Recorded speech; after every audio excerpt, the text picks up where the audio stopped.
All right, so let's kind of hit the top of this. This isn't product manager, product leadership, the role. It's not something, maybe now in universities there's majors and things in it, grad programs that set you up, but it's not quite defined, right? And so going back to people have these roles, like Josh, it's important to know their career journey and how they got there. So that's where we're going to start, a little bit through that story in our background. So Josh, your background, we've discussed early spans, HR, tech, ed tech, definitely have a lot of experience there. Software as a solution, platform, product management.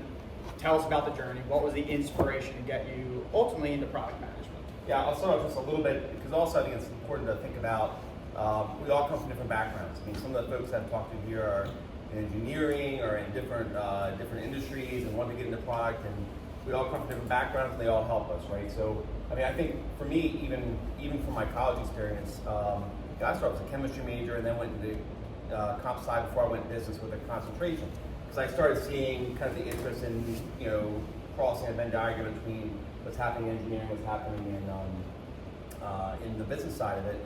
And even when I was still a student, I was an RA and I got the opportunity from the housing group. We don't have a great system to track like roommates back then to do disciplinary action tracking if they had to bring somebody in because they were written up or whatever else for that. So I was like, my first solopreneurship opportunity was they actually hired me to write their entire system that integrated with the ed system. I wish I had some mentors back then for a startup, because I really could have taken that and gone further with it. But it was kind of fun because I would be building this, through the summers and in the evenings and so forth, and I'd be back and forth with the housing department on like what do they need and getting to kind of really the requirements they needed from it. But I'd also be out of bars at on the weekends with my friends, and somebody'd be like, I really hate my roommate this year. I'd be like, what? Tell me about why you hate them. What's the matching algorithm, right? So I was really finding even back then, I was enjoying the really meeting customers where they were, hearing things, the little nuggets that were out there, and tying into that.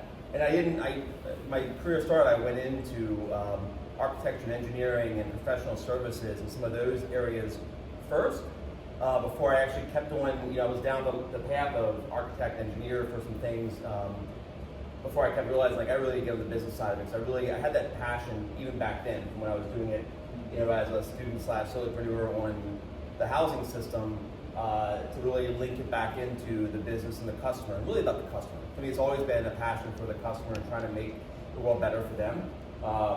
Make it work financially for the company and so forth, but I was always driven by that. It really drove me to keep on finding ways to get closer to that. So even if some of you are in engineering today and you feel like you're one step away from I really have empathy, I've had these conversations, I know there's more things we need to do out there for our products, it might be that little draw that's drawing you to be just doing more for the customer that you feel like the customer needs and so forth. We'll get into kind of how that played out. How about you? How about for you? What drove you this direction? Yeah, appreciate that. I think there's some overlap, especially in the early career, to understand the way I think about things and then how to go about solving the problems was in higher ed. And so I did, my undergrad was at Rutgers University in New Jersey. I went there to kind of study business. Really understood pretty early that was a funnel to Wall Street, and I just didn't really like the hustle there and that. And so there was, I'm drawn to brand new things. I like to be the prototype. I like to test stuff. I like to be like, ooh, that was interesting or not, and then give experiences. And so there's a brand new major that popped up that kind of blended policy, systems thinking, behavioral economics, my passion, sustainability and social impact. Brand new major, signed up right away. And that started to open me up a little bit to human behaviors, how we think individually, how we think in groups and teams, how we think organizational and with institutions and systems. And I like new things, also like big systems and thinking and breaking them down. So ultimately that led me to an entrepreneurial route. At that time, entrepreneurship wasn't a course, wasn't a thing, wasn't a minor, and now it seems like in every business school they have that. And so we had this entrepreneurship society, and two friends pulled me in as the prototype for a new business on sustainability travel. And so basically I built a program in Costa Rica on renewable energy sustainability, tested it with Rutgers students who I knew needed it.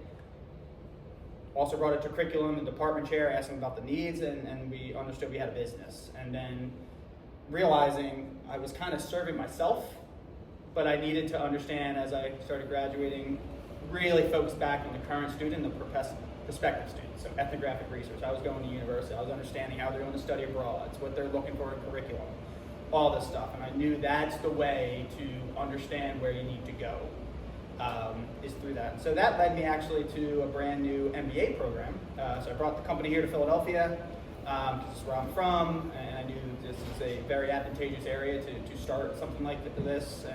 Just the access that you get in Philadelphia compared to other cities is tremendous, if you know who to go.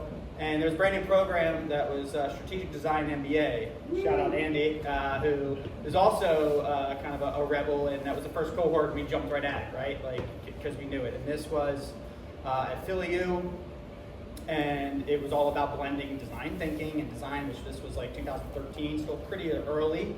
You know, coming out of D School and Chicago School of Design and things like this is still fairly new in this area. And it talked about solving problems through design thinking, systems thinking, and built a whole course around that. And through that, started to understand, we did like, you know, health tech wearables, so like how to do more ethnographic research to improve that product was one of the things I was on, and just started getting exposed to consulting. And then from there, a local consulting firm was starting a design thinking innovation, and my mentee was on that team and pulled me in and said, we need help kind of running this. Did that consulting for several years at this company called Navigate, which is change management. And that started connecting me more towards product management and product leadership, which is the difference, which we'll definitely get into. Started working on digital transformations and product transformations at some of the biggest companies.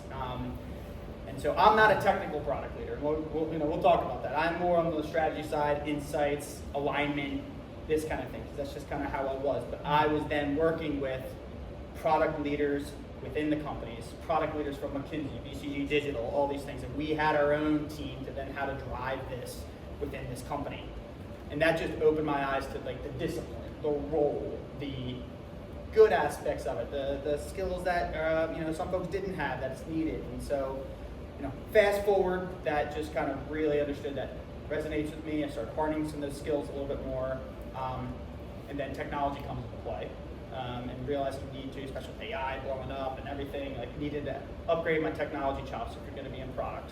It's not everything, but it's definitely something you need to focus. And so I transferred over to O3 last year, where I play the product leader role on some projects. I support and guide other product leaders, and just everything is about this topic, and especially within other organizations that are now having these roles like insurance and finance and nonprofits, and it's all over the place with this kind of role because they've seen the success of this come out of technology. And so a little bit about my background there, you know, and the one topic I want to throw back to you, it's kind of what I hit on of the product manager and kind of product management, then going up to product leadership and the difference there. And so, like, you know, we talked, just checking my notes, making sure that's the right one. Even before you get that, yeah, please. I'm going to talk about other things too, just in the path to apply. Because some folks I think I've talked to about this, they're in development, they're just entering the world, they've seen product as something they want to get into. So just even like before we get to the product leadership side,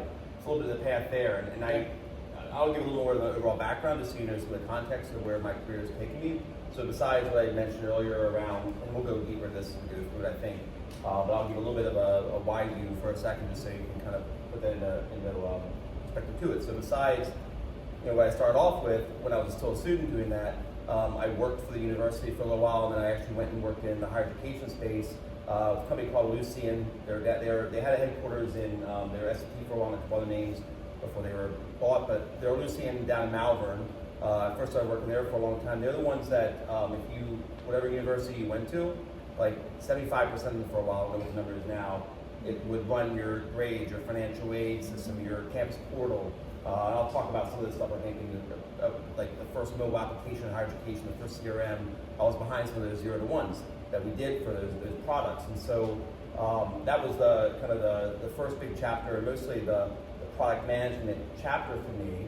And then I went into HR tech 13 years ago. And in that space, I was still doing, I'll go into some of these products in a second, but I was still doing product management basically for platform products, so more of a technical PM, it's a little different. Back then it was more of like for the technical products that had SKUs. Some we were selling in the market, some were internal, like identity management and so forth. But did that for a small period of time and then jumped into product leadership, and we'll get into that as part of the second chapter. But that was for in the HR tech space, if you know that space. That's like the ADPs, the Workdays. It was for a company now called UKG. For a long time, they were Alternate Software, a great company to be, helping them grow from like 150 million to 1.5 billion before they got merged with another company. It was a great experience, and I'll go into some of that during today's conversation, where some of the things that I think made me a good product leader was that, getting into the data that helped us drive our decisions from that 150 million to 1.5 billion, right? The things that would help us get better, help everybody feel more comfortable with the product team's direction and so forth. And I'll kind of, lean into some of those. But to talk a little bit about just getting into product for folks, because I think that's one thing that I've, in side conversations with some of these that I've gathered, I think there's some folks in the audience that feel this, they've been in engineering for a while. They see product, they think they want to get there, they don't know how to get product first of all. So I know we have some folks just even talking at a time that are already in product or in versions of product within different teams, or maybe they're business analysts today, or they're in development directly, but they want to slide over to it because they feel that push there. They feel like they can make that impact, and I was that way, right? So I did this when I first went into higher education. I started off actually leading a services team that would go out and do professional services out for higher education customers, and that was a lot of individual, couple weeks at a time impacts and quick turnarounds for product. But then I went to I was trying to figure out for myself. I wanted to be somewhere where I was directing the product, but I wasn't there yet, and I didn't know. So I went. I first went into engineering and helped us while I was in services, I still helped us launch some of the products, like the first workflow product for higher education that they would use to basically automate anything in there. Your new hires coming in and onboarding them, or grade notifications, teachers, and all kinds of stuff that we could augment with it. I was launching the services side of that, so I'm just going to mention that as a footnote because it helped me get the product later. And then I had an opportunity to go into engineering for the workflow product itself. So I thought, well, I'll try that for a while. I was a decent developer. I've developed in many different Java, C#, all kinds of stuff back in my day. So I was pretty technical back when. I can go to some of those. I was doing early mobile before iOS, Palm, PocketPC, etc. And so as part of that, just to kind of just give a little bit of like what I think helped me nudge into product, and this kind of applies if you're like an engineer and working on something. I found myself towards today it would be AI, but back then it was like mobile. Mobile was first picking up. The leadership of the company knew that was important, knew we had to show something in the market for this. So it was a good opportunity to be on the tech side and help to give a little bit of hey, Josh understands this tech and enough to talk to the market about it and start showing myself that way a little bit, which helped me in getting the product later. So back then it was mobile. We were doing in the higher education space. What do you do when recruiters are out at a high school event trying to recruit new students and somebody comes up to them and says, I think I want this major, I think I'm interested in this program at the school, and it's good marketing data to capture for them as a recruiter to go back to that student later and send them more information about the business honors program or whatever they said, right? So there was this opportunity. I'd already been dabbling and doing on my own, actually doing mobile applications on PocketPCs and mobile to show a first splash they were a higher education software leader, show a splash out there in the market that we're looking at mobile, we think it's going to be important, we think it's going to explode, let's start to get into that.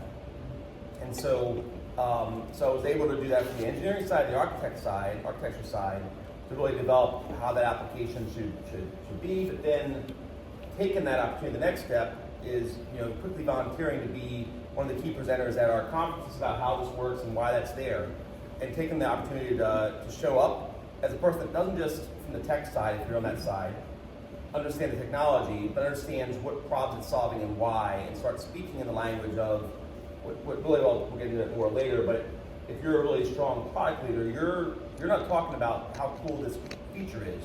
You're talking about how cool the problem we're solving in this way is going to happen.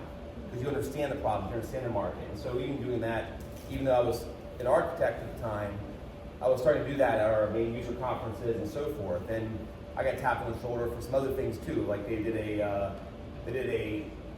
fake labs thing about the things we were thinking about designing, and because I was already known for the mobile stuff, they leveraged me for that too, to talk to like innovation concepts we were doing, because I was the one guy they knew at that point in time that like, Josh understands this mobile stuff, he can help us show this in a way that's unique. So that also helped me as well. So I'm doing all of that. To talk a little more about getting the product.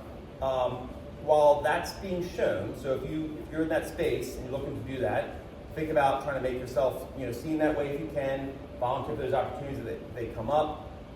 Right now it's going to be all around AI. Don't just be the guy who knows how AI and LLMs work and training and so forth, but know how to talk about that to the market.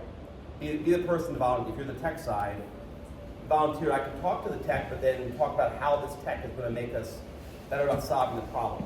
So do that. But then the other thing I was doing was going to the head of product at the time and saying, hey, I kind of really like your area. I think product's really great.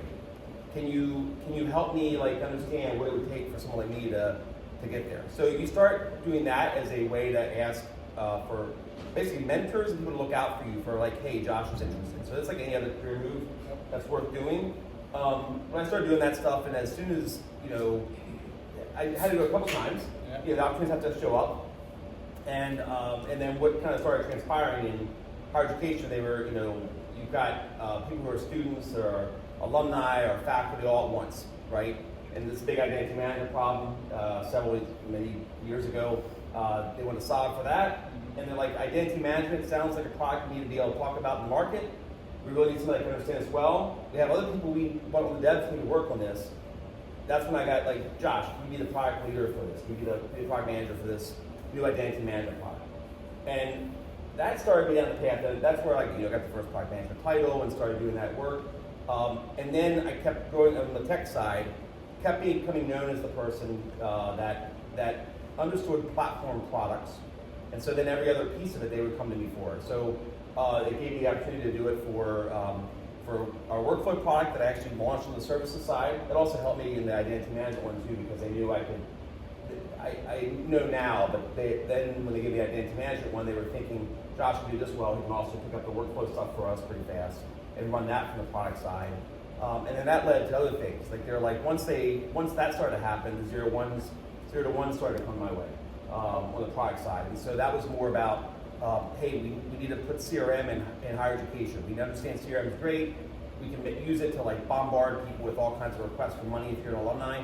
Sorry about that. That was part of my fault back in the day. And they use it for students. They use it for for prospective students. They use it for current students to keep them engaged and so forth. But they realize CRM is the technology we have out there. It's growing. Salesforce, all the other companies are starting to grow. How do we take this applied to higher education? Well, CRM sounds like a technology. Josh is becoming known for a product manager in this space, which gives me the opportunity to do 0 to 1s. They're out there. And then the same thing happened in mobile. So even though I did the recruitment application, that was in the pre-iOS days.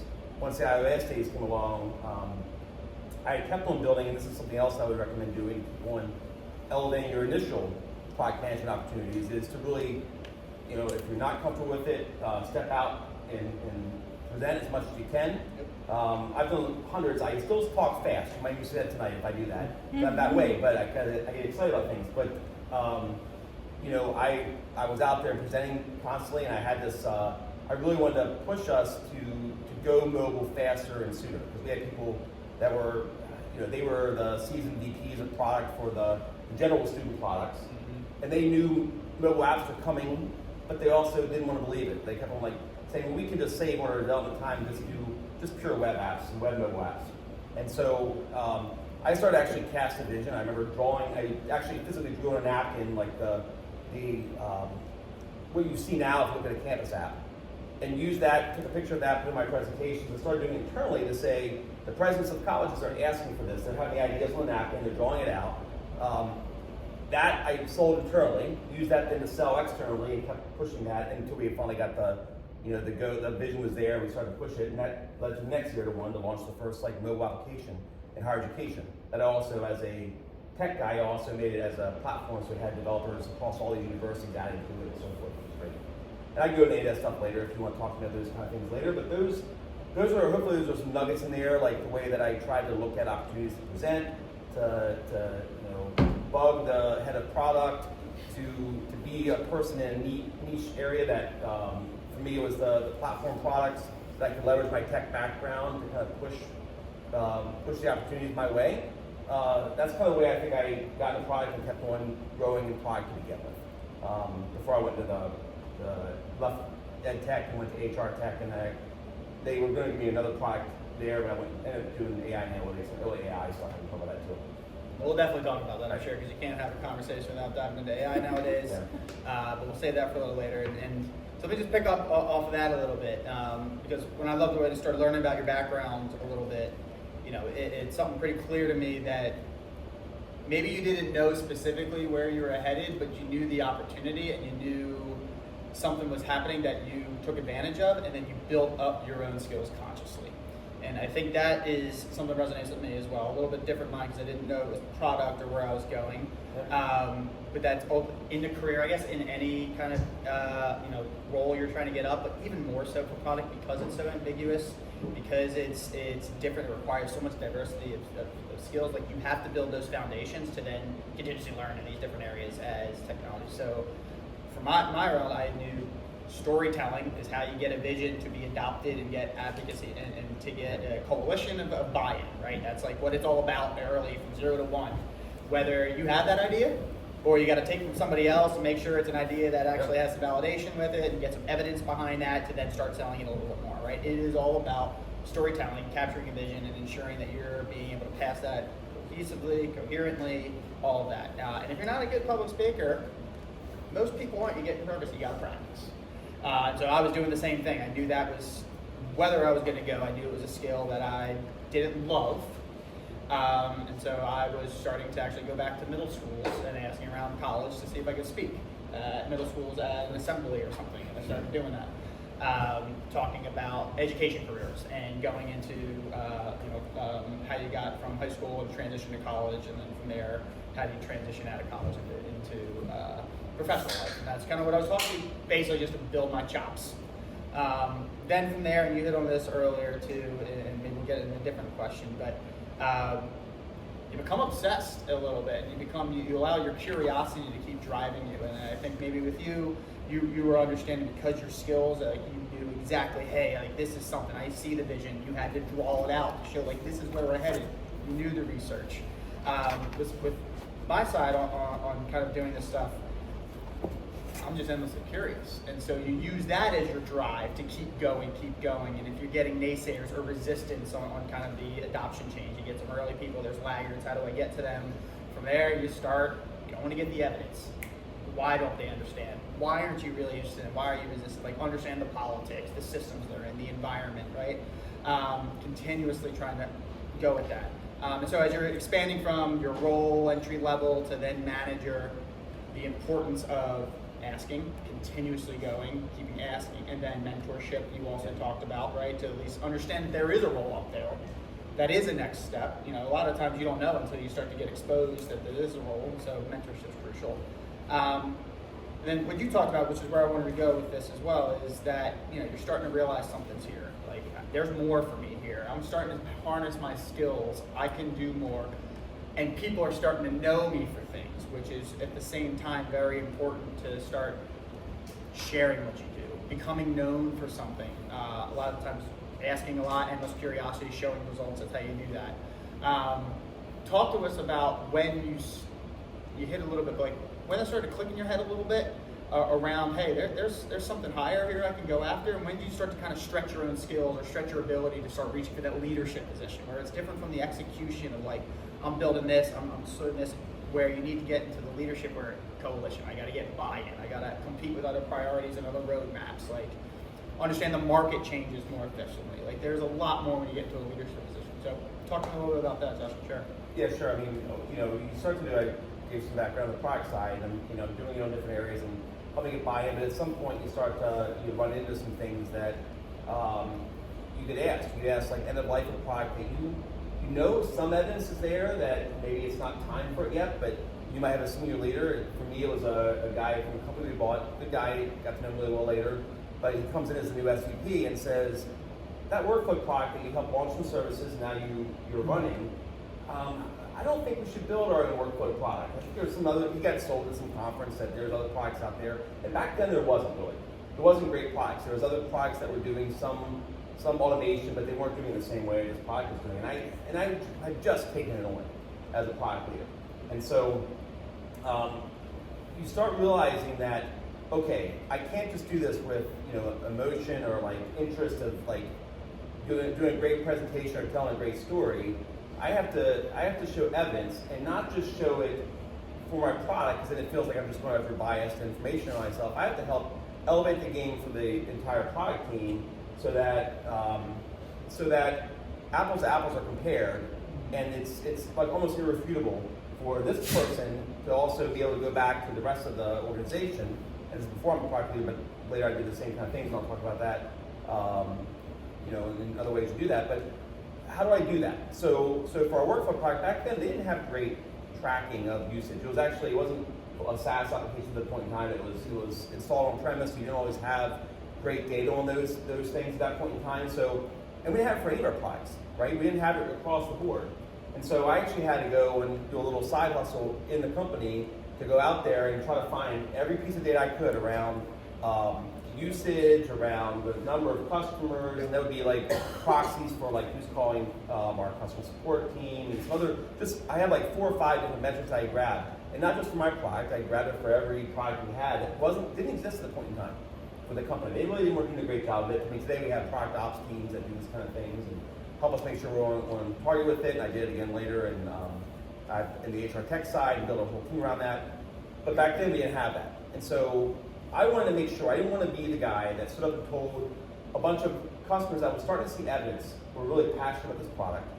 And sales folks, they saw it as this like golden tool they could use to like win any sales deal, because it was very flexible. They could like answer any RFP with like, hey, the workflow tool can do this. I was trying to hear that, but I knew if I was the guy that stood up for the SVP and said we're going to end a like product, all of a sudden they would start to come out of the woodwork that like this wasn't right. And I needed it for myself even to kind of prove it out. So I went and found this data across every product, and so it would come back to the rest of the product team, help all of my peers, because now all of a sudden they had big data, and a good way of getting it across all their products to see that and understand that, but then show them. And what I showed this leader was, of all of our products, the workflow tool at end of life was actually becoming the 3rd most used product in the company, as far as like from these other proxy metrics. So that opened up, everything changed from there. It went from like 300 customers that were like, that they thought they knew, to like becoming, it was actually more like 600 using it and so forth, the way that this product was launched. And so on the usage side of it, like all that understanding went way up. And it went across the board. So that was like the first like, an understanding, and for myself, I'm trying to help the company and the other product leaders see a bigger picture. Yep. Right? See that there's it's not just your product, it's not just your passion for like, I build a cool feature and so forth to get out there, but to understand for all of our customers what would benefit them better. And where should we be putting our resources, and even just helping to make the case for, where should we be spending time or putting things in front of customers. I mean, that changed a lot of things. Like we started to do that, and then we had a user conference every year where 7,000 customers would come out to it, and we'd have like 700 sessions. And they would like dole out the sessions based on what they thought customers were going to come to, and that started to change that. Like I ended up having like 70 sessions out of the 700 were my products, because I could actually prove out like where the growth was happening and so forth. So some of that was starting to see that, by going after the right data points, by staying back, taking one step back from the passion I have on the individual products that we had built and grown, taking that pride of ownership away from it. It's fun. It's fun to see those things go out there and do well, but take a step back and say, what's the best thing I can do for our market, for our customers, and how can I get more information that will help to inform us as a company to do better? Which is still, for me, it was still being driven by the users and the customers themselves. Like, how can we make ourselves, the strongest behemoth in the industry that will just keep on making our customers do well? And so, that continued. So I saw those elements of my ability to do some of that, and then started becoming the person when I went to the HR tech side.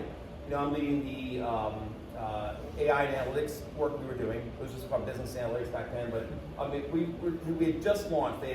Before I took it over, they brought a guy in from Experian, the Credit Bureau report, and he had done a model doing machine learning, just like he had done in Experian, on employees in the HR tech side, which employees are going to leave the company within the year. They could find some markers around employee data that would tell you, like, out of this room, these 5 people are going to probably leave you next year. And it was like, back then it was like, you can't figure that out, that's not, and all this kind of thing. So you start to take a step back and say, how can I help make, because that was also, getting more buy-in to that from the company itself. People were like, is this like this small, fun side thing to do and so forth. And so you start to help the company see overall that this impact's being made. And you do it for the customers, you do it for the company as a whole. And so when I would come in, when we do our, I don't know if some of you are into this, depending on the size company you're in, you're doing quarterly reviews with the rest of your product team. I'd see my peers then, it was back then the company was about 150 million. There was, newer folks to product in there. They wouldn't come with a lot of evidence about why they were making decisions. They would have a few pieces of insights. They have a few stories they could tell. They wouldn't have really solid data points that come into it. And when they talked about like what's coming out in their next release, sometimes they would talk about it in the these features and these problems, these bugs are being fixed, not these major market problems are being solved, and then here's all the things under.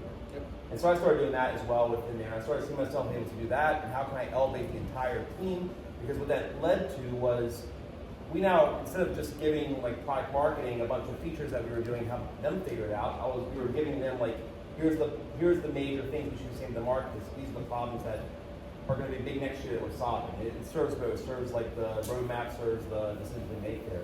And so I started to find myself able to help my peers and product do that. I started seeing my ability to help us gather better data, better research, and so forth. And that's where it started to, pepper up to where actually I had opportunity to either take the traditional path of, continue to like be the director with folks with multiple products, or help to really drive the overall innovation, market strategy, product strategy for the organization. Because the way that sometimes in different companies, the way you'll do that is you'll have the teams kind of maintain, make sure the roadmap and the stuff is being executed on from the product leadership side, or you'll have the product leadership team that might be the innovation team, the product strategy team, whatever, that's really looking further out and kind of setting the overall portfolio strategy.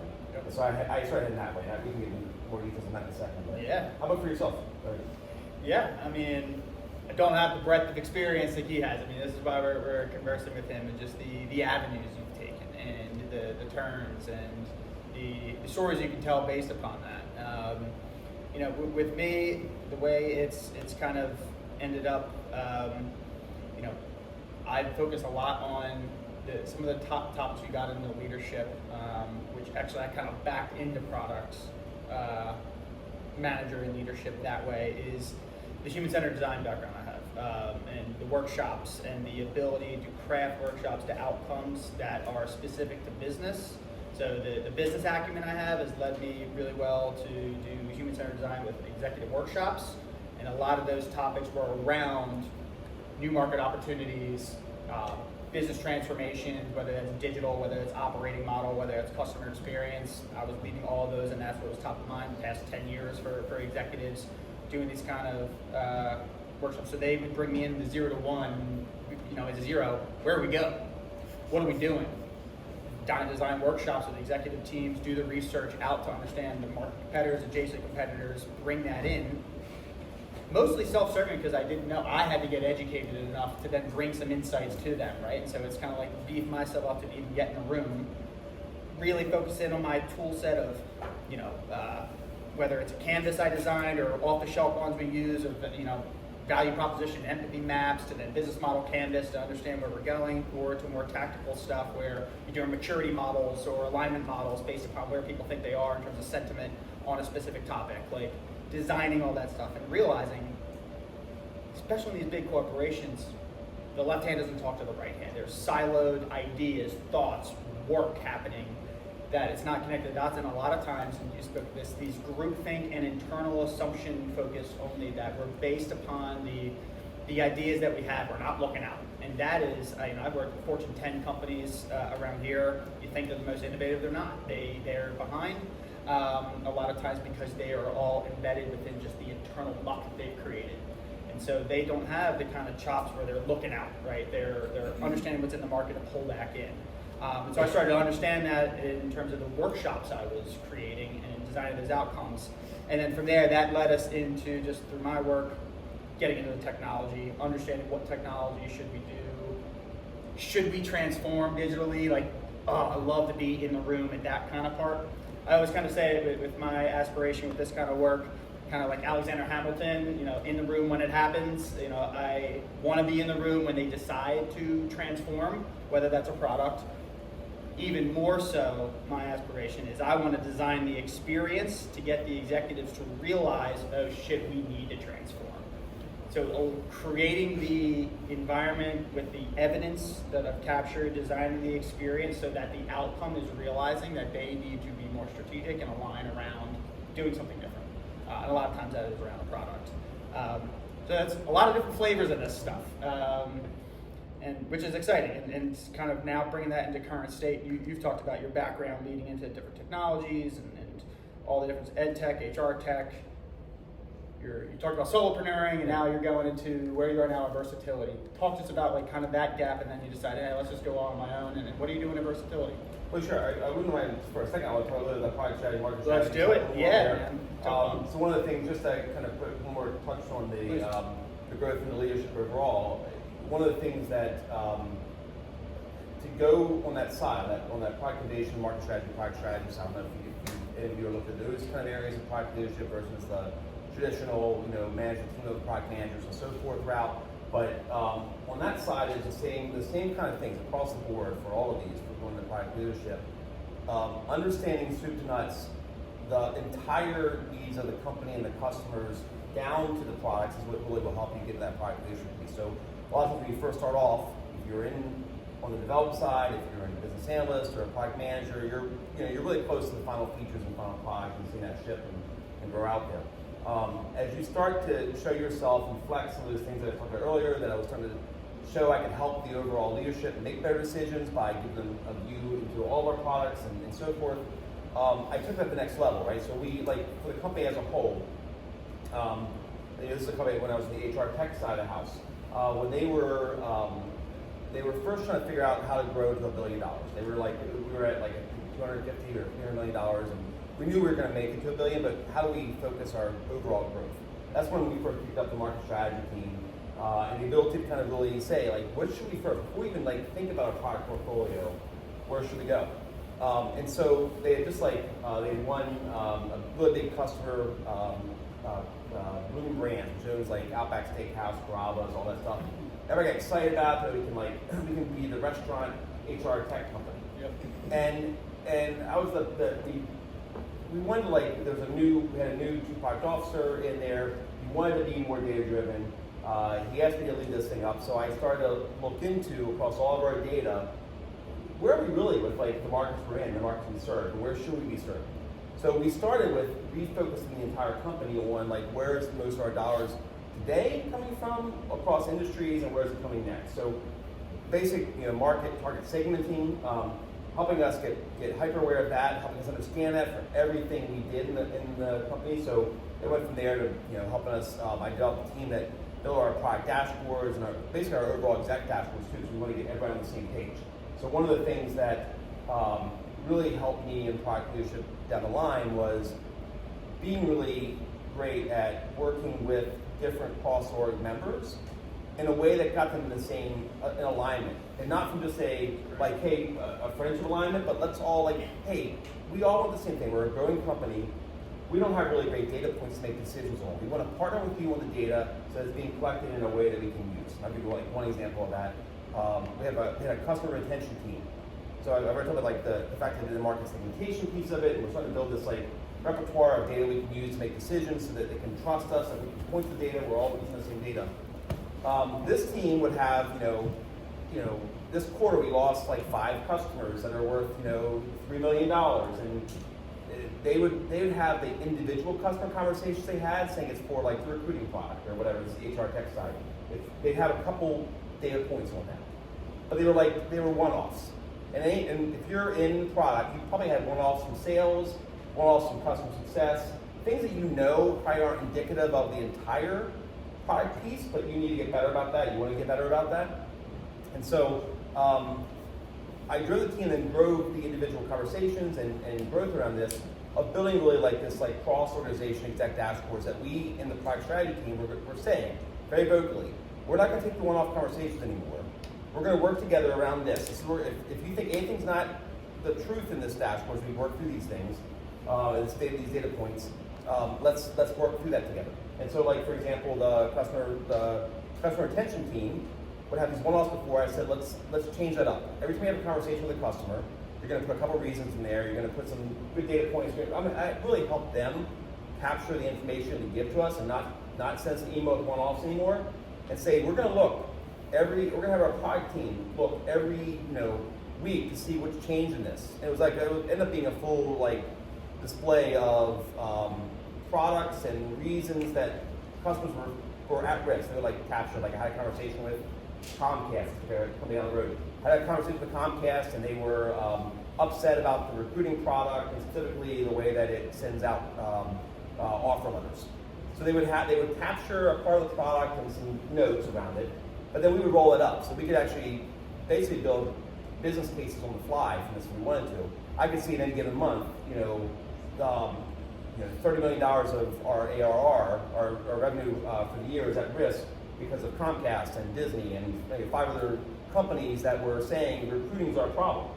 So we'd be able to go back to them and say, I thank you for the one conversation you had and giving us that information. That's a good story to use. But the data we're capturing from everybody else is telling us that the 30 million, the biggest point of ARR that's at risk is related to this area. We're going to grow the team to build this functionality out in this area.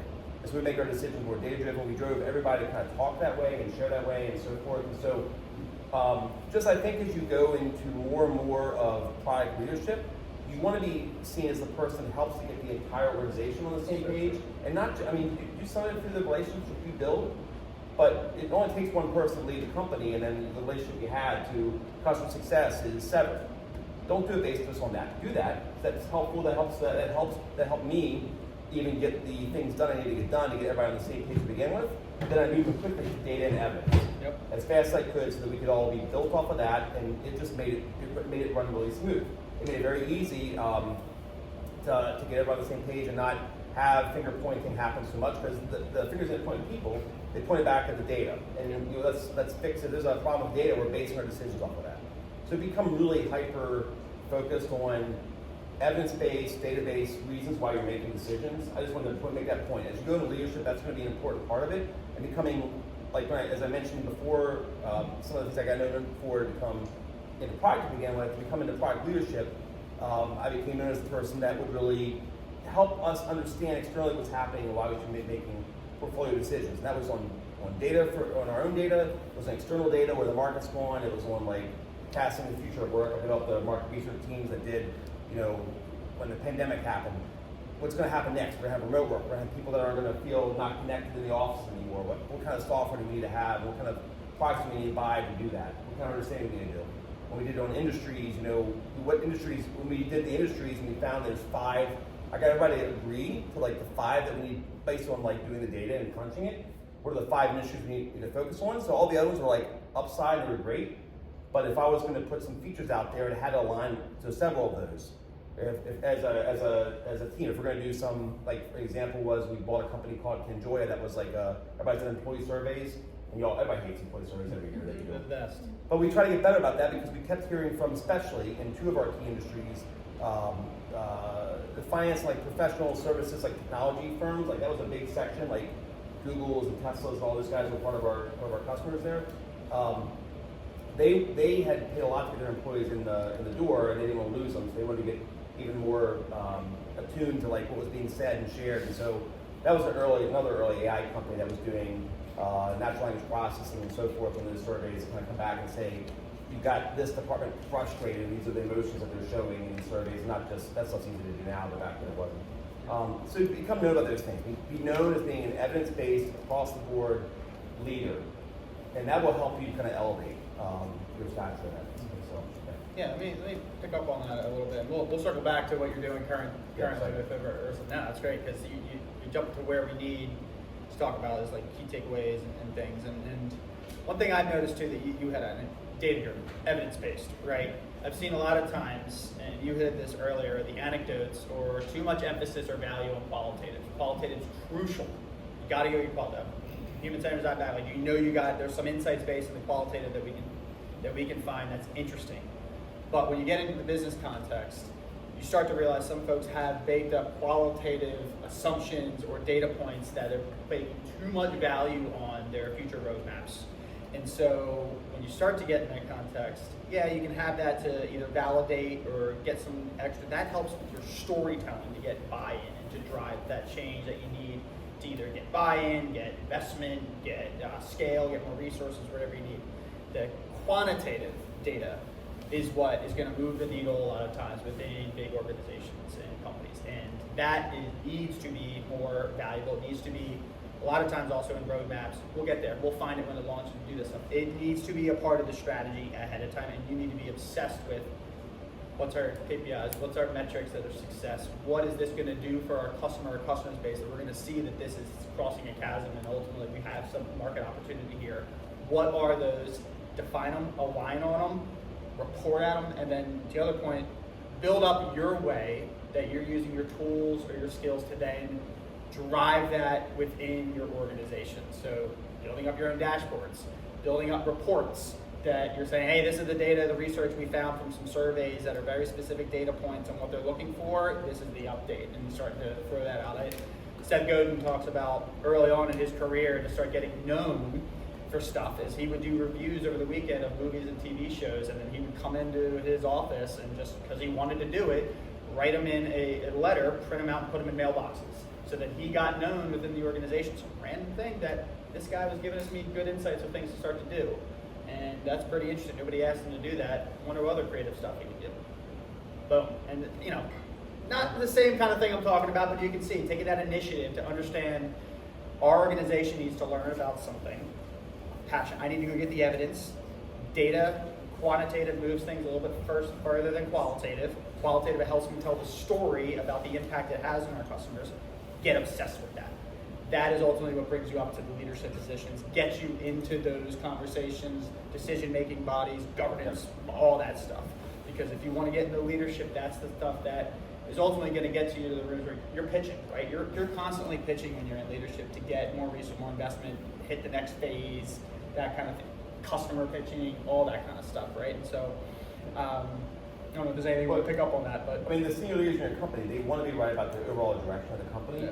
And as you get to be known more and more as the guy that's going to take that risk away and know where things are going, I mean, and you're doing it. Like when I drove these different areas, I think all the areas that we did, but you're not only driving where the companies go from like a 3, 4, 5 year roadmap of the overall portfolio, but you're also gathering that information up front about what problems you're needing. It actually helps the rest of the organization. Like it helps sales, it helps marketing, it helps them beyond like just like put out a product, right? So you become, if you do it right, you become that source of the organization that really understands like where we're going and where we need to go, and also when we launch, how we need to talk about these things to make sure we're hitting the market the right way. If you do those kind of things, you'll constantly be invited to those rooms. And be the person like that, you need to make sure, Bray's in the room, because if Bray's not in here, we might make a misstep. We don't know exactly, there's some AI stuff out here, but Bray sent us a note, sent me a note the other day, that said this is AI things up and coming, and so you start in this area of it, agentic AI. I remember we mentioned this 6 months ago, or whatever, right? So that's the kind of stuff you want to get known for. Like, become that person that's starting to see those things and have perspective on it, and you will continue. I mean, I got asked to do those kind of things, and actually wrote teams that did those kind of things to help do that. So. Awesome. And I know we're kind of running up a little bit on time, but I thought maybe a more tactical question, sure. if I can, as we're kind of talking about this. So like approaches. I mean, I'm living in the world of approaches as a consultant, but we're talking about approaches to driving change, whether that's customer centricity or innovation, whatever flavor they want to talk about. What is in your career or currently some good examples of or approaches you pull out of your bag that says this is how I'm going to do it to drive customer centricity, innovation, product expansion, all the above. Yeah, I mean, first and foremost, you mentioned customer centricity. I mean, there are a lot of people that go to product leadership and start to get into like a little bit of an ivory tower and believe like, hey, I've been there, I know this issue, I got the back of my hand, I don't need to go after this data anymore because I just know it. And you'll see, you may know some product leaders that you initially looked up to or don't want to look up to because you don't want to become that because you see this like a little bit of arrogance about like where they think things are. I heavily warn against getting too far from customers ever. Yep. Like spend the time out there. Be in conversation with customers weekly, if not daily, or get some proxy for that. Maybe it's looking at reviews or whatever else. Stay really close to customers, and then try to be really spend time with them. Like one of the things I would do is I kicked off a thing where I head out at least quarterly to do visits to different cities and see customers in those spots to grab like really what's happening in their market. And also I would do random things like one of our not random things but good keeper. One of our industries was like the finance industry. We were trying to track what's going on there. I went to like the American Banker Association. All these bank presidents hanging out, and they weren't really dancing to the bands that were playing very much. They were really little tight when they were dancing. But it was good. You hear from them like why they're worried about what's happening in branch banking, and you learn the terminology, you understand it. You have a different view. And then when you're coming back to your buyer, for us, and then it was like the CHRO, the Chief Human Resource Officer. You could tell, like, when I was talking to all the bank presidents at the American Bank Association, and their boss happens to be a president of a bank, they're like, what else are they saying that my boss hasn't asked me for yet? Like, you start to become that person known for those kind of things. So, you really need to get as close to customers as you can. Keep staying out there. Don't ever, like, tell yourself that I understand this market, because the market's constantly changing. Learn how to look at those changes. Learn how to watch for where you need to be. Do pestle analysis if you haven't gotten to those. There are other things that help you understand where all the market changes are going to impact your customers, market before they ask you.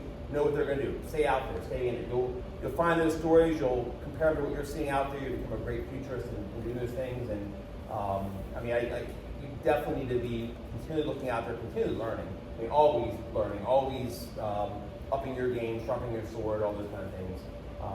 So definitely be doing that. But I mean, customers, that's the job of the product manager, product leader's job is to be the best advocate for the customer, and also be that like central pain point, or pain pressure point from all the other parts of the organization.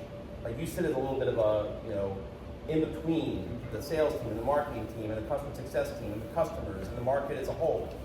And you feel that pain. And none of them understand like you're doing all the other ones, right? The sales guy just thinks you're there for them. The marketing people think you're there for them to push things out, but you are in the middle of all of it, more so I think than any other part of the organization. And that's a really, it can be a place of pain, but it can also be a place of a great influence in your company, but also in the market as a whole. Yep. Like you can change the market, you can make the rest of the market try to catch up to you, right? But feel that pain. Be okay with that. You'll and feel the responsibility of that, yep. Right? To do right by your customers, by the market, and so forth. So make sure you're hitting all those folks I mentioned. Make sure you're spending time with all of them. I mean, do it from the data side, do it from the story side, combine it all together so you have a really great view of the entire landscape. You'll make better decisions for it. You'll make better friends for it within your organization.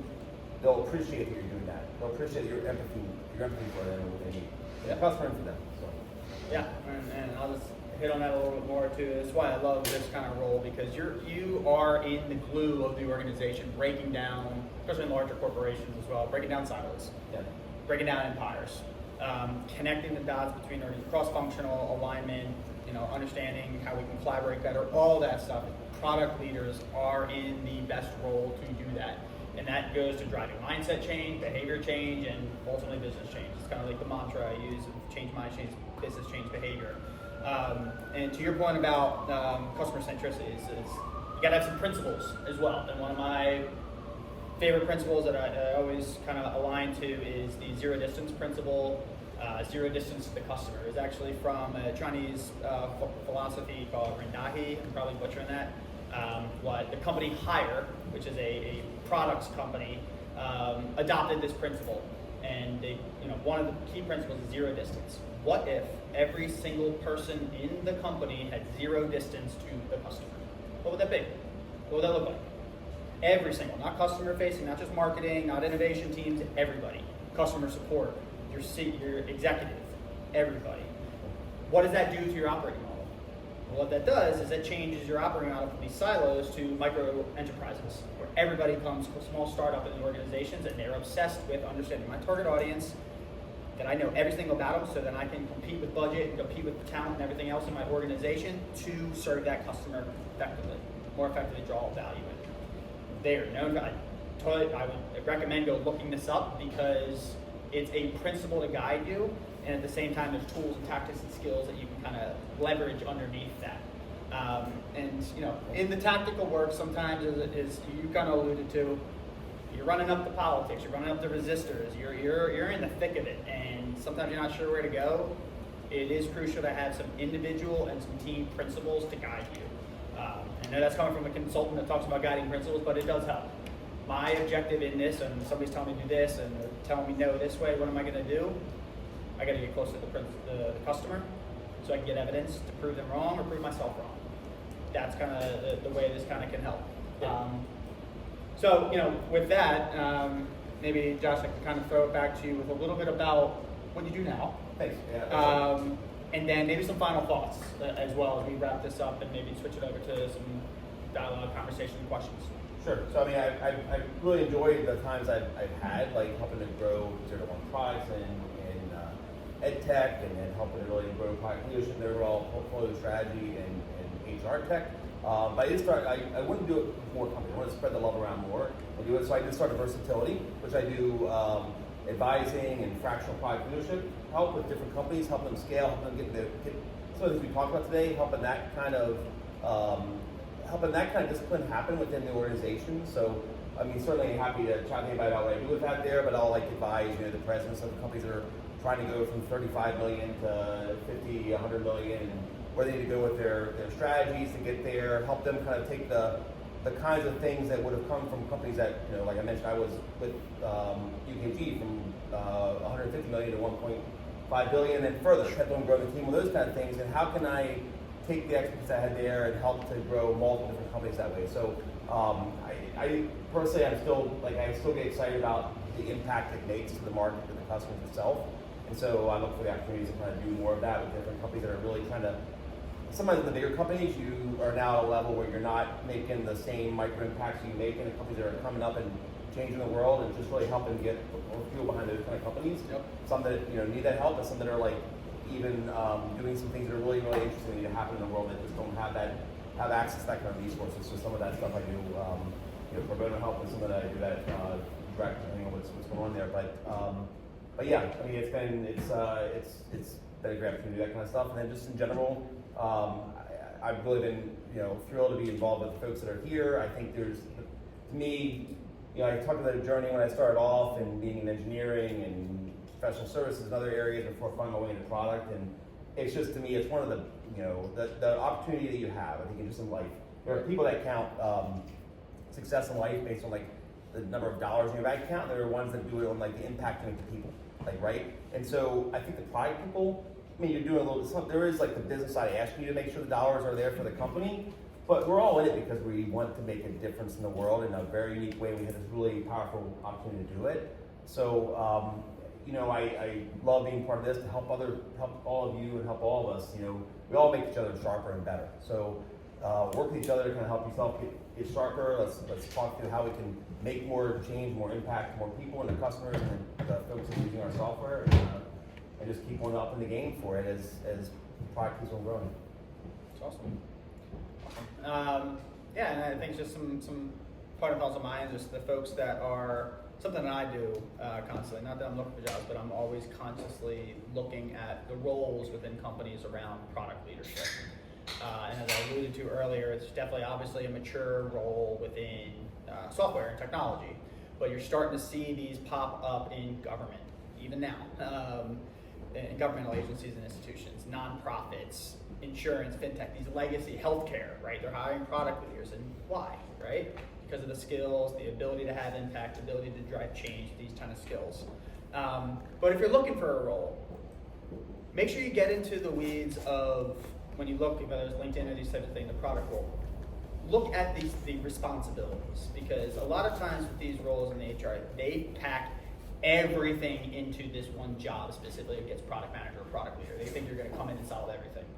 And you want to make sure, at least from my experience, is finding one that's connected to a strategic initiative. Like one that's, we're on this team, that's a solidified team, that's doing this kind of strategic initiative. If it's already in a company that's doing something, not like startup or ventures. Because that means it's got budget, it's got money, if they're hiring more, it's got some backing and alignment, and that's an opportunity for you to grow and scale into a leadership.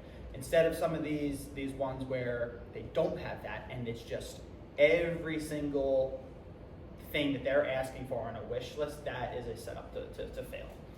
And unfortunately, you see a lot of that now with some product leaderships and others where they try to crack everything and they want the perfect person that's not out there, because the types of roles that you all have and are going into are diverse. They're different. They've never been done before. Let's call that a product leader and just put everything in it. That's tough. And so just if you're getting into that, start to look at those roles and responsibilities, making sure it jives with what you're thinking, stretches you if it should. And then ask those questions in the interview process as well. It's like, what team is this on? Who does this report to? What strategic initiative is this on? Where are you guys in your strategy? Is this year 1 or year 5? That kind of thing. And those questions alone will get them to start thinking about as a leader, because you're thinking about the impact, the role, where this is going with the organization, how this connects to revenue, what customer you serve, that kind of thing. So with that, I personally really enjoyed the conversation. I'm hoping you all did. Hopefully there's some things you took away, or just things you want to talk to us about and things. And so, Jalen and Joyce, is this time maybe to throw it up to some conversation questions? Yeah. You got time for that? Yeah. Cool. Let's do it. Hit us. Hi, my name's Kat. Can you share an example of a calculated risk you took to push a product forward so you can push your career forward, and it blew up in your face? And what did you learn about your product sense because of that? Love it. You got one? That blew my face. I don't think it completely blew my face, but there was definitely, like, in the mobile framework world. So I mentioned I did the first mobile application in higher education. That was great. It was we had like this huge momentum around all universities picking it up, using it as their mobile launch, and there was the company as itself combined with another company in higher education at that point in time that also had a separate mobile app. That actually wasn't, when we had launched the mobile framework, one of the things that I wanted to do was really accelerate how fast we were able to provide more functionality and features for mobile for students in higher education. So we made it a freemium model. Actually, then freemiums weren't as popular as they are now. So the freemium model, you could get into it, every customer could get it. I did it on purpose because I wanted to have every customer to say, we could grab this cheap, we can start to develop on it, it makes sense. And then as a company, we developed like core things that we were known for, like how to access student grades, how to do your schedule, and some of those key things that you would expect from us. But things like, where's the bus on campus? We didn't have to build. Like Tulane University built that and shared it back to the community. It was the same kind of model that Steve Jobs was doing at the time for Apple and the App Store and everything else, make the device more valuable by everything that's being built on top of it. So I did that, made a free model for that reason. And we were still in the curve of growing the paid part of it, which was happening. But at this time, the company came together. There was this other app that then they were selling. It wasn't as good. They only had, I think they had like 25, 30 customers, but they had paid a lot. They had paid somebody else to build it. So there was a different leadership shift. So it created there was a lot of work to do to try to justify what we're doing with this app versus that one. They eventually worked on a way to hybrid the two together, but I was actually already with the HR tech company, so I couldn't see it all the way through. So my bet on that one, I think it was still the right bet, but in the dynamics of what was happening in the companies coming together at the time, that kind of threw off a little bit of how that fully could have played out. Yep. And so if I had been faster it was hard to be maybe faster to the market, but faster with the market to that paid portion, to show the freemium wasn't there, they wouldn't have faced as much consternation between the other app, that was the other company that came together with it.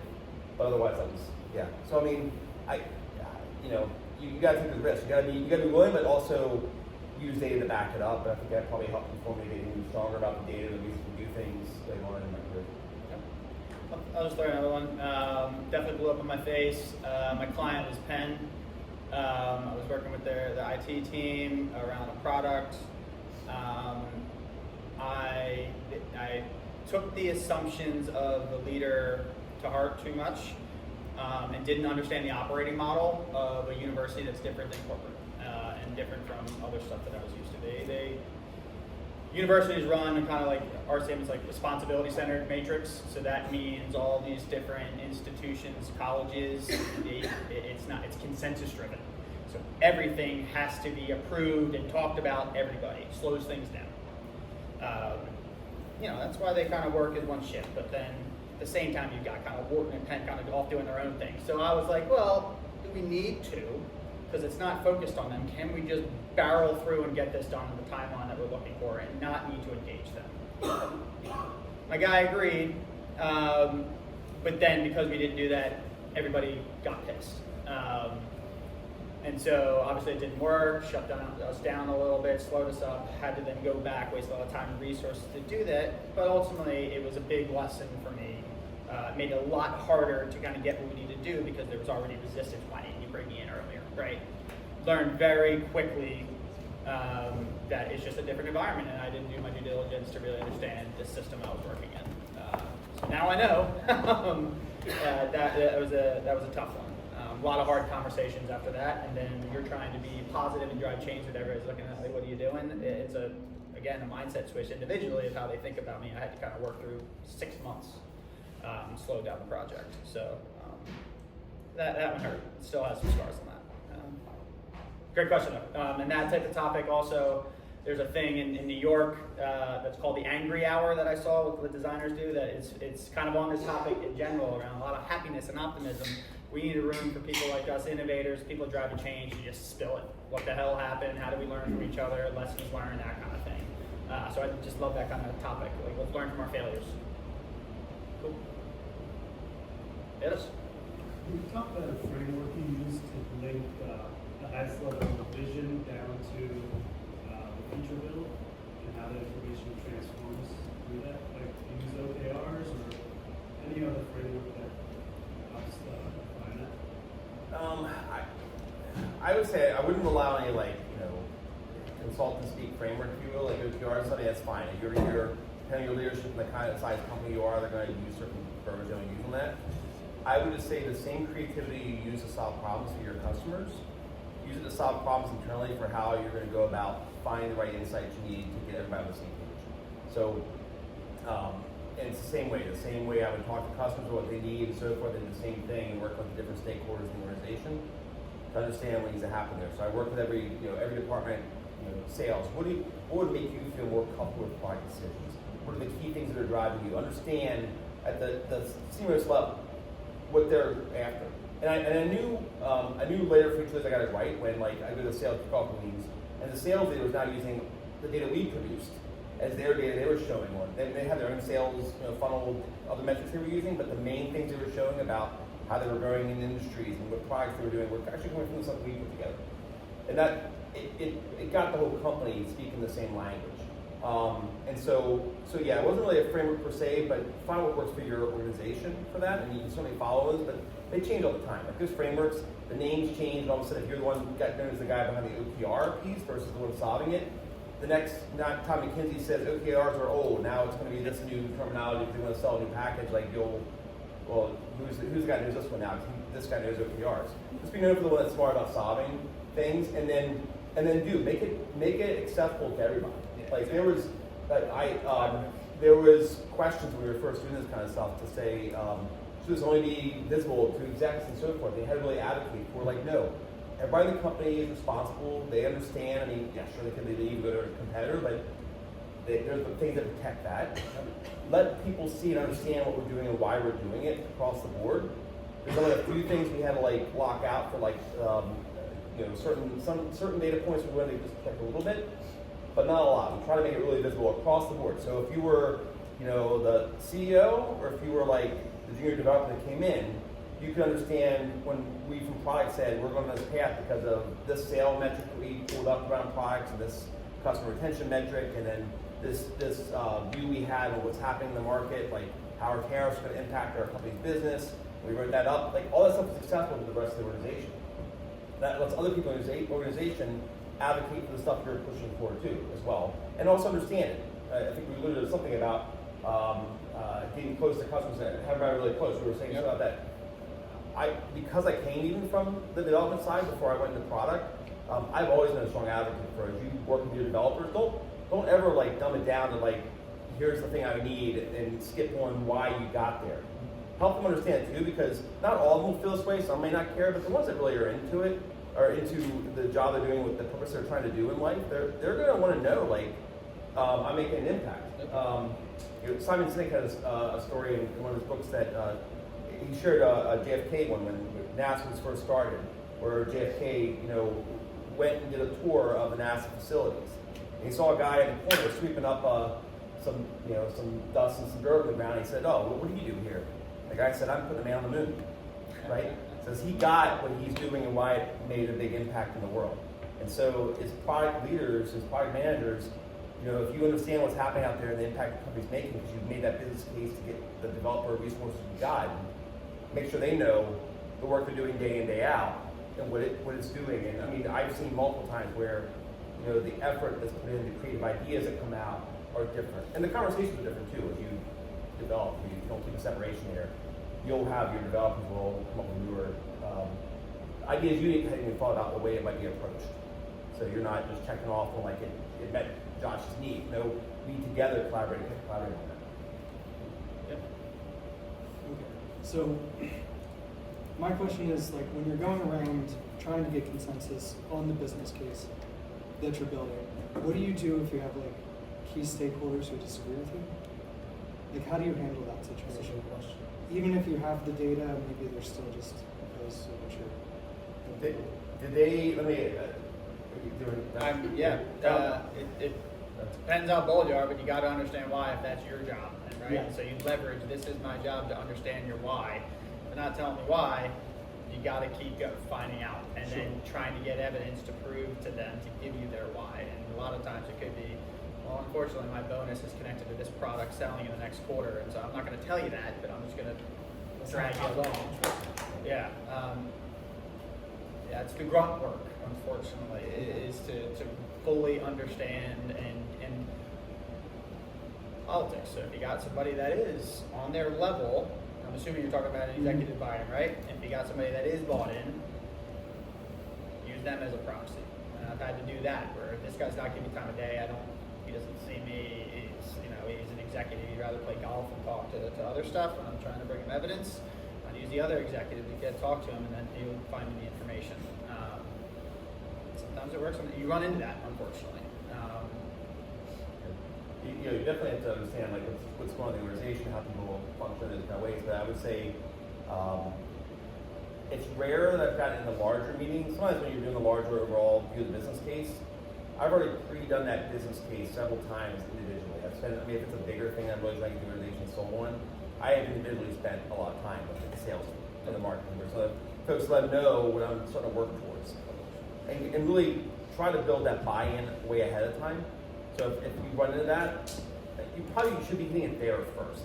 You should know the objections and know if you're getting an objection, there's probably an opportunity to either give them more data and reasons to believe you, or figure out what you got wrong and maybe you need to tweak something because they understand from a sales perspective it's not going to find the market because they've had some conversations with customers that they haven't shared with you the information you need. But you need to pull it out. If it's a sales team, if it's somebody else, and whatever stakeholders it is, they have reasons why. Every once in a while there's something else at stake politically or whatever else that pops up, but try to understand the dynamics a little bit and try to get there ahead of time. Start building the case earlier, building the data well, getting everybody to trust in it and believe in it. Share that business case to some of those folks if you haven't already. So a lot of times, build me a business case and then I'll take it seriously, right? Tie it to metrics. What's it going to do for our share of wallet, the new market fit, all this fun stuff they like to throw at you. But then maybe go to a couple deputies down. What do you think about this? Start sharing it, and hopefully the point of that is you're building a coalition. And ultimately, it's going to feed back to them, or you're getting insight into their mind, the other gaps that you got to think about, maybe contextually across the whole business, and then you raise it back up. Persistent, unfortunately, that's a part of the game here. You mentioned the deputies go down. Like, understand that, like, even before you're presenting your business case, you can watch your peers present their business cases, and if you're like seeing the sales guy, like sales, but the sales guy is your stakeholder objector, he'll be in the room, just like we talked about, they'll bring people in the room that need to help them make those decisions. He'll have some of those people in the room with them, virtually whatever, and you'll see them look to it. Look to that person or ask, Joe, what do you think about this? You'll see that happen in the other cases. Learn what who they're looking to kind of be the one that has given them right and they trust in their team to have done the, is Andrew right on this or not, So do that ahead of time. Learn that ahead of time and then know to take that path and you're getting ready to present something. This is kind of a broad question. I hope that's okay. How does somebody that's entering a field that's very saturated, how do they stick out from all the noise and make a name for themselves? I don't know if that's a relevant question to this or not. Ask the customers. As a So who are customer. you trying to serve? Ask them what's in the market, what's missing. Like a survey? That's one research method. Conversation, focus group, ethnographic research, where you're just observing, depending on your service, product, what you're trying to provide to the market. Ask them, why do you use this product or this service? What else do you know about them? What's missing? What's your pain point that's not being addressed? How can I enlighten you further that's not there? Ask them that. That's then derived into the differentiation of value prop that you can then serve to them. That the only way, get back to the customer. Then from there, then you start to do a little bit more business intelligence stuff, market fit, market capability, just like the startup type of stuff, right? You're looking at needs that are met, what's that value, then what's the immediate need, what's my direct product that I can serve them, how are we going to price that, what does that look like in terms of their budget, that kind of thing, their willingness to pay, that kind of stuff. And those are all research questions that you ask. And so it's surveys, it's ethnographic research, it's IDIs, different types of things. That's one way, definitely. And I would say I would like customer analysis and being like the ABA and American Bankers Association and get past where they are looking, because a lot of times customers themselves know a portion. They know what they know. There's a little bit of blinders on the features sometimes because they're focused on the day to day and so forth. Some people you'll find, you talk to your customers, you'll find some that are future focused and they spend the time understand where their market's going and they'll be able to share that. You'll see some that are just focused on solve my problem today.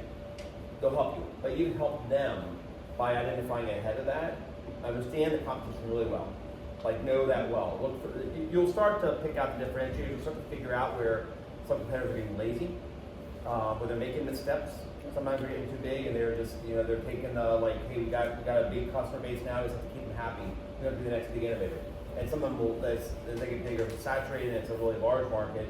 They'll also have to look at new companies to acquire for their innovation versus actually truly producing innovation itself. It's more costly and more risky than to do it.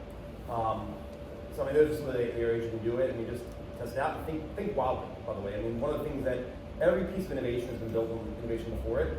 So constantly match things up. I mean, especially if probably like industries are changing and taking on product.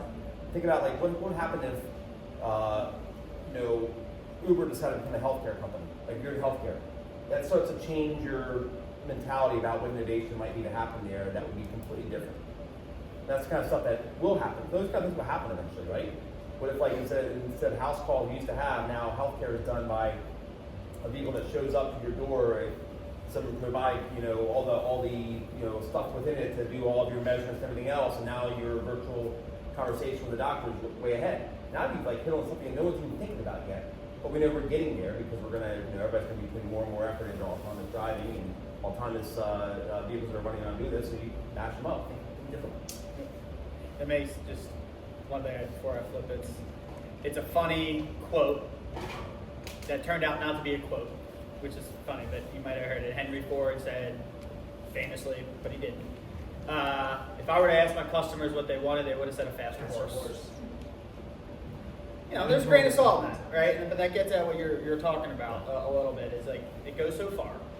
That gives you to, but your question though is to understand the market, the saturation, the value prop, the different, understand the competitors. But then there is a little bit of then the flip. That's the research discovery, the ideation. What's missing? And what I like to do, come up with that, but then go test that back to the customers though to make sure that's like, does that get them to start to think differently? Is that, and maybe it's not the majority. Maybe you're not even getting early adopters that are obsessed with competitors. Maybe there's some laggards that aren't being served. That maybe you can start to catch that. So that's the kind of type of thing that I would recommend. Thank you. Another question? No. Anything else? I'm just starting to get into building business cases. I have some experience with just collecting data. Realistically, how long does it typically take to build a business? I mean, I'm sure it's probably different for every product, right? Or business, feature, yeah. So, I mean, I feel like I don't want to set my expectations too too high that it's gonna get done really quickly. Like I feel like it's a long it's a pretty long process to try to Shouldn't get be. it right. More. I know. Well, I'm in financial services, so Oh, there's like okay. a lot of like specifics. Yep. What was the question? Just I just couldn't hear you. Oh, it's okay. Yeah. Sorry. I was just asking. I'm just getting into building business cases, and I was curious, like realistically, how long does it take for someone to build a business case, and then I, meet the points. So yeah, it's probably based off it's different products, different features. So I was just curious what. Anybody in the audience have experience and can say it's taken me this? Anybody build a business case or anything? Yeah, Andy, how long has it taken you? As long as it needs to. Yeah, exactly. I mean, Anywhere exactly. from like a half hour to weeks. Yeah. So if you have the data already versus you need to go find it find it. Like you need to validate your idea. Yeah. And, there's so much quick access to research now with AI. Don't rely wholly on it. Yeah. But use it to go faster. Like use it to think about things you weren't thinking about yet, and then apply your own. Definitely don't let it just go to this for you. But you can go fast. You will get times where you're gonna.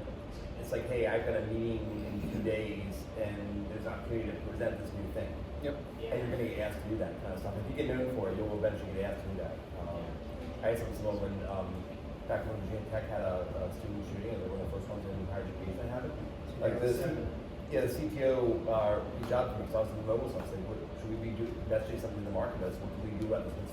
What's possible? Like that's all the research at once. Like when we put out there and start saying we're looking to address this, and that's even like sometimes a company has to be in a spot where they're like, hey.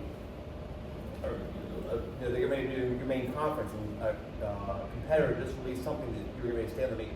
Your CPO is going to stay on the main stage, and now it's all going to change. Like that can happen in a company. So you got to be. Part of what you get to do as you go to more and more product leadership is, have multiple things that you've been cooking up and thinking about, and sometimes you have to pull off the shelf. Sometimes you have to do quick research. So at least have a back of the napkin directional vision that you can flesh out further later. Just don't get it right enough that you're not going to say it's going to make $1 billion in 2 years and you just throw that number out of anywhere. Because there are people that do that.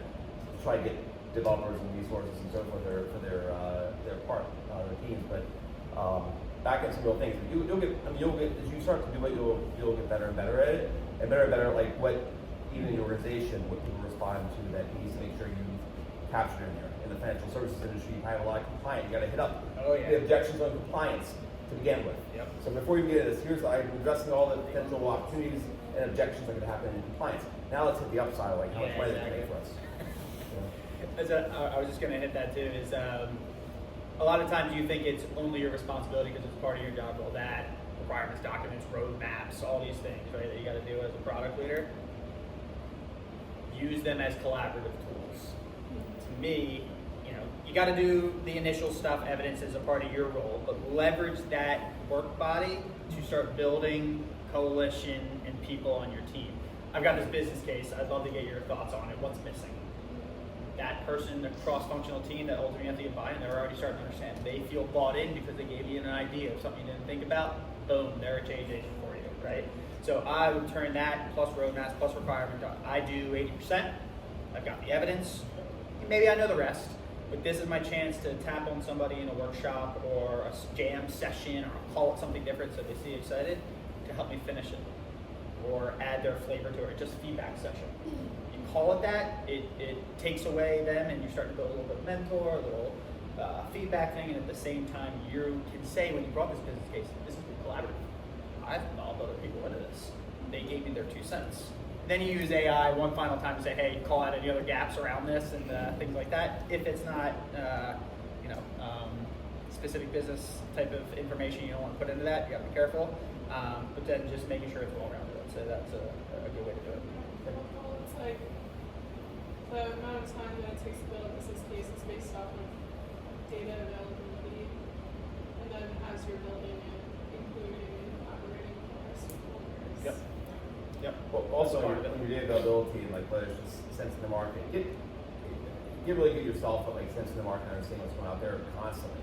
You'll start to pick up things that will support your business case. You'll remember, I read something a few weeks ago that's a stat that I can pull from, and those things you should catch anyway. You'll start to innovate on your own and decide what business case you need to create, so forth. You do that. I'll do that. And I was going to make one other comment with the brainstorming thing is, and this kind of comes back to your question of the objections too. If you start doing the brainstorming work with your stakeholders to help you brainstorm your early business case and get them into collaboration, you actually finally make the pitch for the business case, for the actual case. They're actually, whether you did it that time or not, they already want to help you. It's like the old Benjamin Franklin thing of like, you had them help you once, they want to help you again, and it's true. I mean, because they know you had interest in their side of it. So even when you're struggling, if your business case proposal is falling apart, you present it, they might be the one that comes in and saves it and says, I think Brady's got it. I know he's talking before about customer, even if you haven't about customer success. I know we dive into that. That's the missing piece. Yep. That helps you out. Cool, thank you. So I find the space of non-technical product work the most interesting. People, collaboration, change management of digital solutions or whoever. And I also find leadership learnings from non-technical or non-business places interesting too. Like your literature or just something you mentioned, I think it was Japanese coffee. Yeah. What other non-technical, non-business influencers are piquing your interest right now as you think about like leading people, being in this moment, and consulting with problem solving? Like, who is coming to the table with you that sort of is an unlikely character in the room with influencing about people and process and change? In terms of like thought leaders, I look to and Could be like meme generators. Like, yeah, like Oh, okay, who's okay, you yeah. know what I mean? Like, who's Yeah. inspiring you to think differently? yeah, there's this. I'll jump in real quick. Go for it. Yeah, there's this book I read a couple years ago by this guy Aaron Dignan, and he runs this firm called The Ready, and based out of Colorado or something. And it's actually where I picked up some of the zero distance principle thing because he talks about it. And The Ready means the future of organizations. We're ready, and that's our whole firm is to break the mold of traditional organizations, change them so that they can operate a little bit more like I was talking about higher, like this new evolution of what business management will look like. I love that shit. Like it's new models, new ways to serve customers, like culture, mindset change, like behavior change. That ultimately is what drives my philosophy is innovation isn't a thing. It's not like this is innovative. It's an experience that someone has to say that was innovative, whether it's a product or service or something, right? And within an organization, also got another thing where it's like one person isn't innovative, it's like a behavior. And ultimately, how do you drive that outside one person into the ethos or way of working within the organization? So it's ritualized. They're all about that. And so I have the one book that he wrote, I go to it all the time because it's got mantras, principles, tactics all in it. And then I just follow them on LinkedIn and they're always coming out webcasts and stuff. So I'd say that one, and then one of my mentors actually who taught Andy and I also, Natalie Nixon. She's Philadelphia thought leader. She's all about creative rigor and how you drive creativity, but the rigor of creativity within an organization takes muscle building, behavior, tactics, that kind of stuff. She's just on the speaking circuit. She's got books. She's quite accessible too if you look for her events. So those are my two, and they're not like super famous, like Adam Gann or some of these other ones. Yeah. Yeah, I'm gonna go a little different tactically answer that question, but I think one of the things that I continue to do in general, you get into product, when you're in product sometimes, you're so hampered down sometimes by the release cycle and the cadence, and I hear some folks who want to get into product leadership talk about how there's like they have no time in the day or whatever else. Carve out the time for these things. It's vital. And carve out time for things that don't even seem to relate to what you're doing. And that can be, in your personal life, but also in your work life. Go to that conference. It doesn't seem to make sense to like what you're doing. That's where you might find that intersect with something new and innovative that you haven't thought about before. Do take an improv class. Do whatever. Like those kind of things will. They have a exponential multiplier effect on all those areas of what you're thinking through. And it's where, for me personally, doing those kind of things, that's what's helped me like hit new innovations, new ideas that wasn't coming before because I was letting my brain hit different thought patterns, different ways of thinking than just the day-to-day out grind that wouldn't give me the room to do that. Give yourself the room. It's gonna pay space for the company. Make sure you carve out that room for those guys. Awesome. Good question, and perhaps an observation. How do you get, I guess, executive buy-in to, for a mature product, to get approval for addressing technical debt? When it's always, you have technical debt and a new feature, and at some point, it always catches up to you, but it's always hard to get that money for the fixing the stuff that you perhaps screwed up a year ago. I'm doing that right now. It's such a, oh man, it's a tough one. I'll just speak on that if I get it. Yeah, it's, we are kind of a vendor relationship managing a whole digital experience of one of our top clients, right? We've been doing it for 10 years or so, apparently. And we get in the agile rhythm. So we're in the weeds, this feature, this thing, product wants this, just updates. But the technical again is slowing us down, which basically means our retainer, we're spending more money from you to do this longer because your thing's 7 years old, the technology. And it's shit stacked on shit at this point, just keep it going. So we brought that to our leader and we said, here's all the other options for replatforming, here's what we think, here's the business case of investment, waste. We just didn't time it right. And she's like, I hear you. I can't bring this to my executive governance board yet because there's too many other priorities. We need to do this next year and start this, doing now. But I know that she's probably just going to say the same thing because other priorities come in, right? And it's just like, well, we got AI, we got to invest in this.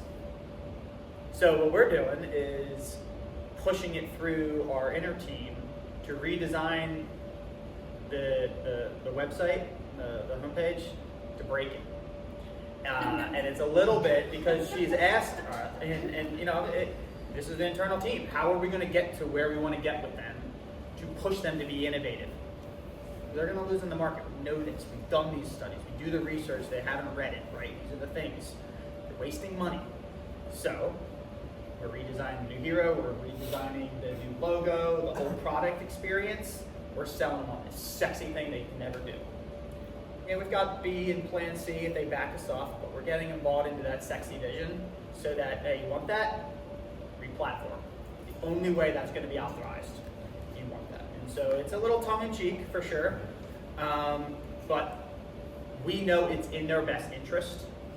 They don't even need to use us for doing the replatforming. We gave them other vendors. It is proving the point that this isn't going to get them. And then I, with this pitch, had to do the analysis of how much the technical debt, what the multiplier is, what that looks like over a year of a retainer, like the business case of them not doing this. So, and I didn't charge them for that work. That's the billable work where I kind of had to keep it to the side and just do because we know it's self-serving, but at the same time it's going to help them. So maybe not completely applicable, that's just kind of the story of what we're trying to do in that case. I'll just add real quick that I think one of the things you're up against when you don't get buy-in is they've been burnt. Leaders have been burnt multiple times on, we need to solve this technical debt because it's going to do X for us, and there's a big, it's going to make a better user experience, it's going to make processes work faster, whatever. And they find out, like, no, it's the next big, hot, shiny tech stack that the developer wanted to learn, versus actually truly building a business case for why it's done. And I think the other thing that happens is the hidden cost of the current tech stack, it's hidden. Like, there are workarounds that customer success does. There are things that customers don't know because you maybe even shielded it. Because like when you've gotten up in front of, you presented about it, and the customer asks why, you haven't done this, when's on the roadmap, you kind of might push it out, but in the back of your head, like, and it's because we picked the wrong communication thing, and it doesn't have these features, and I gotta get to the next one, I gotta get the buy-in. Be a little more transparent. You gotta be careful how you share it, but let them also know that they need to push for, we really like you to elevate, your ability to do automation better, or whatever else that whoever part of that tech stack is missing. Let the customers even have a little bit of awareness that they speak in a way you can translate back to. This is actually part of customer success and customer problems and customer needs, and then what I think is going to enable for us faster in the market. And that's the point of this is conversion, right? What does it ultimately do if we do not just the savings and the spend, but then ultimately the business case is if we do this, Is this turning ROI? Is this more lead conversion? What's the amount of money maybe we're saving on time? It's time and money. That's all what it comes down to, right? So making sure those metrics are true, or at least that those calculations are your why. Identify all the freebies, like maybe you're moving to a new analytics platform, and now you're going to be able to sell your product leaders. If it's a cheap CPO, sell them on the main stage of the conference next year. You're going to be able to say, you do all this stuff, and all we had to do was the thing we needed to do anyway. Yeah. Any other thoughts, questions, comments, feedback? Quick pulse check. Yes, no, is this valuable? You like it? Yeah. Feedback. Cool. Any advice on how to handle a difficult customer? Talk to them. Don't avoid them. They'll become. I had one kind of weakness here. She stood in the conference at a couple different